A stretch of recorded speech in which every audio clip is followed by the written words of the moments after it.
সকাল সকাল ঘুম থেকে উঠে বিছানাটা গুছিয়ে নিয়েছিলাম আর ঘরটাও সামান্য গুছিয়ে নিয়েই চলে গিয়েছিলাম আজকে সকালে ব্রেকফাস্ট বানাতে। আজকে ব্রেকফাস্টে বানাবো ডিম টোস্ট। তার জন্য নিয়েছি 1 প্যাকেট পাউরুটি, 2টো ডিম, টমেটো, পেঁয়াজ, কাঁচা লঙ্কা। ডিম টোস্ট খেতে আমি ভীষণই পছন্দ করি, সে সকালে ব্রেকফাস্ট হোক বা বিকেলবেলা। ডিম টোস্ট তোমাদের কেমন লাগে আমাকে জানিও।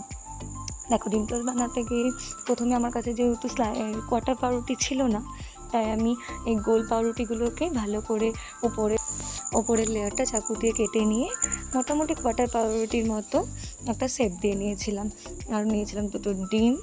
এরপর চলো কীভাবে আমি ডিম টোস্টটা বানালাম দেখে নিই। প্রথমে পাউরুটিগুলোকে সেঁকে নিয়েছিলাম, ভালো করে টোস্ট করে নিয়েছি।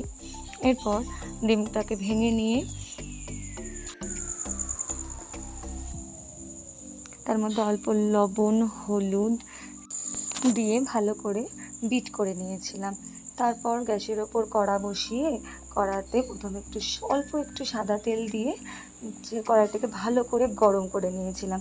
তারপর সেই ডিমের মিশ্রণটি অল্প একটু দিয়ে তার উপর দিয়ে দিয়েছিলাম ক্রাঞ্চি ভাবের জন্য একটু পেঁয়াজ, কাঁচা লঙ্কা, টমেটো কুচি। ডিমটা কাঁচা থাকা অবস্থাতেই ওই টোস্ট করে রাখা পাউরুটিগুলো দিয়ে এপিট ওপিট উল্টে উল্টে ডিমের মধ্যে দিয়ে ভালো করে ফ্লিপ করে নিয়ে বাস মাঝখান থেকে কেটে নিলেই রেডি হয়ে গেল আমাদের ডিম টোস্ট। আজকে আমি পরিবেশন করেছিলাম গরম গরম লিকার চা আর ডিম টোস্ট। বিশ্বাস করো, সকালবেলার ব্রেকফাস্টে আমার তো এটা দারুণ লেগেছিলো, জাস্ট ফাটাফাটি। তোমরাও ট্রাই করো, ট্রাই করে আমাকে কমেন্ট বক্সে জানাতে ভুলো না তোমাদের কেমন লাগলো।